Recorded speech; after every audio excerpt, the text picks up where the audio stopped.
يا حبيبي استاذ احمد، اقسم بالله قد تحرجني والله العظيم. انت لو في منك اثنين بمصر يعني ما بيقول لك ايش راح يصير، خالصين يعني خالصه بشياكه. يا حبيبي والله مستر أحمد يعطيك ألف عافية وزلنك ما قصرت، والف شكر ليك والله العظيم.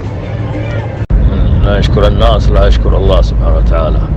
والله صراحه عايزين على الشكر، لكن عاد نقول الله يجزاك بالخير، وعمال ندعي لك ونقول الله يوفقك ويحفظ لك اولادك. ما قصرت رحم الله والديك. هلا حبيبنا، هلا حبيبنا، سمعتك ما شاء الله سابقتك عندنا بالسعودية، يعني ناس كثير أثنوا عليك. لا لا أكيد عجبتني، حلوة وممتازة وكل شيء 100%. شكرا يا أحمد ما قصرت، أمور مرة 100%. حبيبي نشوفك على خير ان شاء الله. نسأل الله العلي العظيم ان ييسر لك امرك ويغفر لك ذنبك ويرزقك من